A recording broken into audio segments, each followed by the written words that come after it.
ये दायित्व एक पुत्र का भी बनता है। लेकिन आजकल के पुत्र कहां सेवा कर रहे हैं, बहुत कम है। बात भी नहीं मानते हैं। अच्छा, शादी से पहले तो भैया बात मानते भी हैं, और शादी के बाद जैसी भी भगभगा देवी आई फिर नहीं मानते। नवल्लों के चक्कर में बुढ़ल्लों की कोई पूछ ना।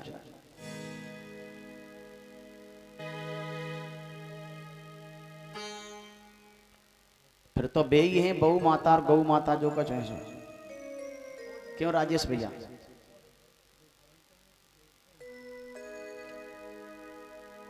धन्य है।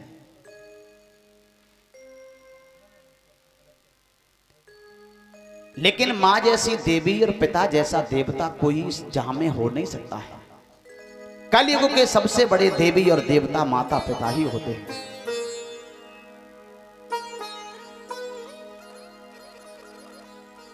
एक मां बाप का एक बेटा था।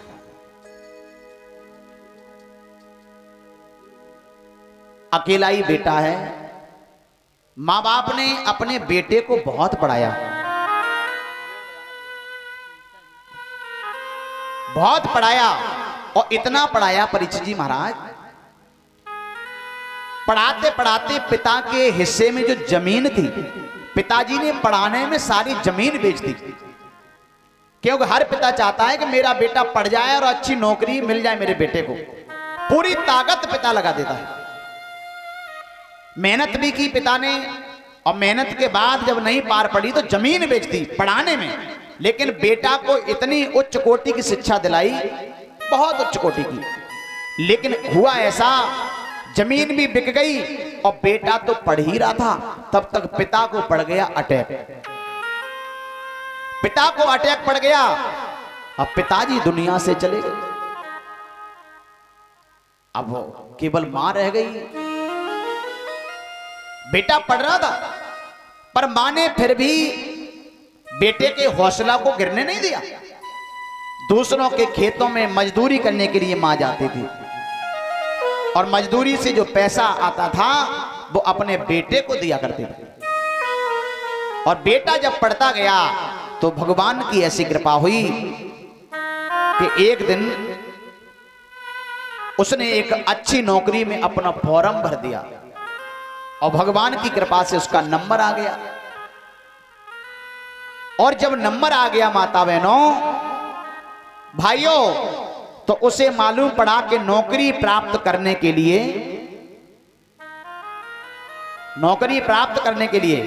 रिश्वत लग रही है। कितनी? 5 लाख रुपया। अब उस मां के पास तो 5,000 भी नहीं थे। अब 5 लाख रिश्वत कहां से दी जाए? तो बेटे ने अपनी मां से आकर के कहा कि मैया अब हमें नौकरी मिलने वाली नहीं है। क्यों नहीं मिलेगी नौकरी? क्योंकि नौकरी में रिश्वत 5 लाख रुपया लग रही है। अब जहां तो 5,000 भी नहीं है, इसलिए हमारी किस्मत में नौकरी अब नहीं है। तो उस मां ने कहा तू चिंता मत कर, तेरी किस्मत में नौकरी है तो मिलेगी, कोई रोक नहीं पाएगा। और जैसे ही शाम हुई भाइयों, तो वो मां बेचारी अपने बेटे को भोजन करा के कमरे में लिटा के, और मां घर से निकल पड़ी। और गांव के एक सेठ जी थे, धनवान व्यक्ति, उनके पास पहुंची और कहा कि सेठ जी हमें 5 लाख रुपया चाहिए। मां तो चाहती है कि हमारे बेटे को नौकरी मिल जाए। अब सेठ जी ने कहा 5 लाख रुपया अगर मानो हमने तुम्हें दे दिया तो हमें तुम वापस कहां से करोगे? उस मां ने कहा जो नौकरी से पैसा आएगा ना, उससे तुम्हारा पैसा वापस कर दूंगी। सेठ जी ने कहा सुनो, तुम्हें पता है इस दुनिया में कैसे कैसे लोग हैं, पैसा भी चला जाता है, नौकरी भी नहीं मिलती है। तुम्हें ये पता है कि नौकरी मिली जाएगी? पैसा भी चला जाए, नौकरी भी ना मिले, और पैसा चला गया फिर कहां से दोगी? नौकरी नहीं मिल पाई फिर कहां से दोगी? उस मां ने कहा तो मेरे पास घर है, मैं अपना घर बेच दूंगी, तुम्हारा पैसा अदा कर दूंगी। तो सेठ ने कहा तो पहले अपना घर ही मेरे नाम कराओ। तब तुम्हें पैसा दूं। उस माँ ने कहा ठीक है, कल सुबह तुम्हारे नाम मैं अपना मकान कर दूंगी। धीरे धीरे रात व्यतीत हुई और वो माँ सुबह गई तहसील और उसने जाकर के अपना मकान सेठ के नाम कर दिया और वहां से वो पैसा लिया, अपने बेटे को पूरा 5 लाख रुपया दिया और कहा तू ले जा, अपनी नौकरी लगा ले। वो पैसा लेकर के अफसरों के पास पहुंचा और उसने पैसा जमा किया अफसरों के पास। भगवान की ऐसी कृपा हुई कि वो भी डायरेक्ट ही अफसर बना, क्योंकि बहुत उच्च कोटि की पढ़ाई थी उसके पास। डायरेक्ट अफसर ही बना, जिसमें लाखों रुपया महीना उसने पैदा किया। मेरे भगवत प्रेमियों,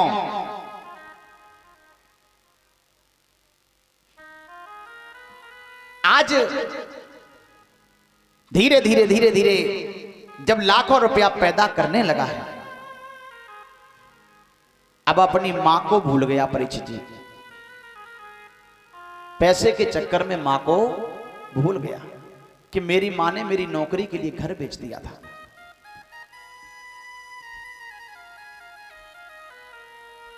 पहले तो नौकरी अपने देश में करता रहा, लेकिन बहुत बड़ा विद्वान था, उसका ट्रांसफर डायरेक्ट अमेरिका में हुआ। वहां से अमेरिका वालों ने ले लिया, इतना विद्वान था। और अमेरिका में जब पहुंच गया तो उसने वहां इतना पैसा कमाया कि वहीं पर एक बहुत सुंदर आलीशान मकान बनवाया, महल, और वहीं पर उसने अपनी शादी रचा ली। लेकिन लौट के नहीं आया। अब बेचारी मां के पास तो रहने के लिए घर भी नहीं था, तो उस मां ने बेचारी ने गांव के लोगों से मदद लेकर के और थोड़ा सा खर कटवाया, पतेल, और एक झोपड़ी रोड की पटरी पे डाली, क्योंकि घर भी बिक गया था। रोड की पटरी पे झोपड़ी डाली और वहीं पर बेचारी मां उस झोपड़ी में रहने लगी है। जब तक शरीर में ताकत रही तब तक तो दूसरे के खेतों में मजदूरी करके खाती रही, पेट भरती रही।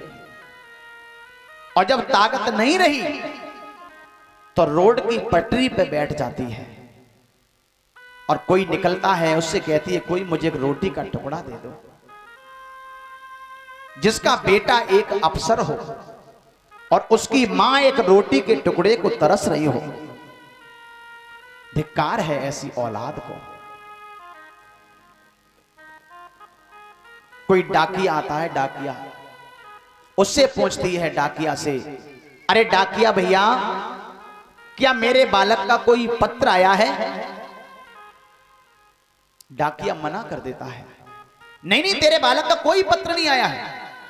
बेचारी घुटनों में मुंह छुपा के फपक फपक के रोती है, हे भगवान, मेरा बेटा जब से गया है उस दिन से लौट के नहीं आया, उस दिन से लौट के नहीं आया। और रो रो करके महाराज अंधी हो गई, अपनी पुत्र की याद में रो रो करके अंधी हो गई। और एक दिन ऐसा आया कि बेचारी दुनिया से विदा हो गई, वो मां दुनिया से चली गई। और जब मां इधर खत्म हो गई, उधर वो अफसर नौकरी कर रहा था अमेरिका में। एक दिन शाम को ड्यूटी से आया, उसने अपना टीवी ऑन किया, टीवी हर घर में लगा होता है, तो टीवी में एक संत टीवी चैनल पर कथा कह रहे थे और वो कह रहे हैं कि सब दुनिया से अच्छा घर का आंगन लगता है और फटा पुराना मां का दामन अच्छा लगता है। सब दुनिया से अच्छा घर का आंगन लगता है। दुनिया में संत कह रहे हैं, कहीं भी लेके देख लो, चाहे आप दिल्ली में, नोएडा में, गाजियाबाद, फरीदाबाद, देश विदेश कहीं भी रहो, लेकिन जितना अच्छा अपने घर के आंगन में लगता है, जिसमें हमारा जन्म होता है, जितना आनंद वहां आता है, उतना दुनिया में कहीं आने वाला नहीं है। और एक जैसा मां प्रेम दे सकती है, ऐसा प्रेम संसार में कोई देने वाला नहीं है। फटा पुराना मां का दामन अच्छा लगता है। वो धन्यवाद के पात्र लोग होते हैं जिनके माँ बाप होते हैं और जो सारा जीवन अपने माँ बाप के जीते जी माँ बाप के पास गुजारते हैं। उनके सारे दुखों में, उनके सुखों में हमेशा सम्मिलित रहते हैं। वो बहुत धन्यवाद के पात्र लोग होते हैं। आज मेरे भगवत प्रेमियों, वो संत कह रहे हैं मां जैसा प्रेम कोई दे नहीं सकता है, क्योंकि मां जैसी देवी कोई है ही नहीं। तो प्रेम कौन देगा ऐसा? दुनिया का प्रेम जो होता है उसमें कोई ना कोई लालच होता है, लेकिन मां के प्रेम में कोई लालच नहीं होता है। जैसे कि आप कभी नौकरी कर रहे हो बाहर, दिल्ली में, नोएडा, गाजियाबाद, कहीं नौकरी कर रहे हो, और जब तुम अपने घर आओ तो एक दिन पहले फोन करके देखना। अपने घर पे फोन करना, पत्नी से करना फोन, और कहना कि मैं कल आ रहा हूं, बोलो तुम्हारे लिए क्या लेके आऊं। तो पत्नी तुरंत ही ये कहेगी आप इतने दिनों के बाद आ रहे हो तो हमारे लिए एक सुंदर सी साड़ी लेके आना। ये पत्नी का जवाब होगा। फिर कहना ये फोन अब हमारे बेटे को पकड़ाओ। अब बेटे के पास जब फोन जाता है तो कहना बेटा मैं कल आ रहा हूं, बताओ तुम्हारे लिए क्या लाऊं। तो बेटा भी कहता है पिताजी इतने दिनों के बाद आ रहे हो तो हमारे लिए जीन्स का पैंट लेके आना, शर्ट लेके आना, खिलवाड़ की तमाम वस्तुएं बता देगा, खाने पीने की चीज बताएगा। फिर कहना कि अब ये फोन हमारी बूढ़ी मां को पकड़ाओ। तो बूढ़ी मां क्या कहती है? कहना मैया मैं कल आऊंगा, अब आप बताओ मैं तुम्हारे लिए क्या लाऊं। तो वो बूढ़ी मां कहेगी मेरे लिए कुछ भी मत लेके आना, मेरे पास तो सब कुछ है, केवल तुझे देखने को हमारी ये आंखें तरस रही है। कहीं कहीं तू कमजोर तो नहीं हो गया है, कहीं तू थक तो नहीं गया है। मां ये कहेगी कुछ भी लेके मत आना। अरे जिस मां ने 9 महीने अपने पेट में रखा, क्या वो नहीं कह सकती थी कि हमारे लिए साड़ी लेके आना? लेकिन मां कभी नहीं कहती है कि साड़ी लेके आना। इससे ये पता चलता है कि मां का जो प्रेम होता है वो निस्वार्थ भाव का प्रेम होता है, उसमें कोई स्वार्थ नहीं होता है। भैयाओ, जब उस अफसर ने टीवी चैनल पर ये संत की बातों को सुना, अब उसे विचार आया, एकदम ध्यान आया कि मां तो मेरी भी थी,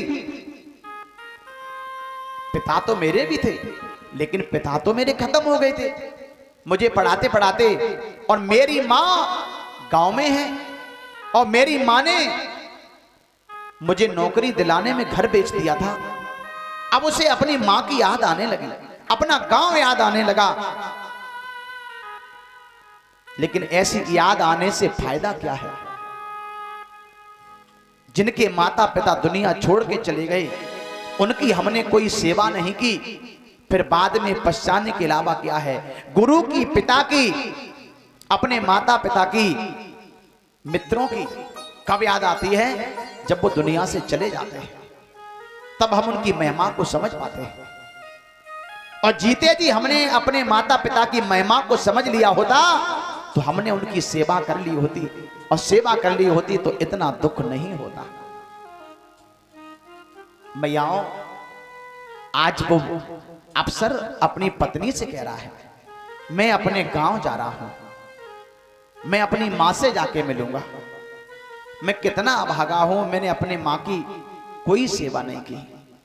जिस मां ने मुझे नौकरी दिलाई घर बेच करके, पिता ने मुझे पढ़ाया, अफसर था, अपने देश आया, अपने प्रदेश पहुंचा, अपने जिला में पहुंचा, अपने गांव में पहुंचा है। जैसे ही अपने गांव में घुसा है, एक चाचा जी मिल गए। चाचा जी को नमस्ते बोला। चाचा जी कहने लगे नमस्ते, लेकिन तू यहां आ गया? अरे दुष्ट, तू यहां आ गया मुंह दिखाने के लिए? वो अफसर कह रहा है चाचा जी आप नाराज क्यों हो रहे हो? आप मुझे ये बताओ कि मेरी मां कहां है? वो चाचा जी कहने लगे इसीलिए तो मुझे गुस्सा आ रहा है कि तेरी मां तेरी राय निहार निहार करके अंधी हो गई और अभी केवल 15 दिन हुए हैं तेरी मां दुनिया से चली गई और तुझे आज मां की याद आ रही है। उससे पहले तुझे कभी याद नहीं आई। और जैसे सुना अफसर ने कि मेरी मां इस दुनिया से चली गई है, कहा चाचा जी मेरी मां तो चली गई लेकिन मुझे वो जगह दिखाओ।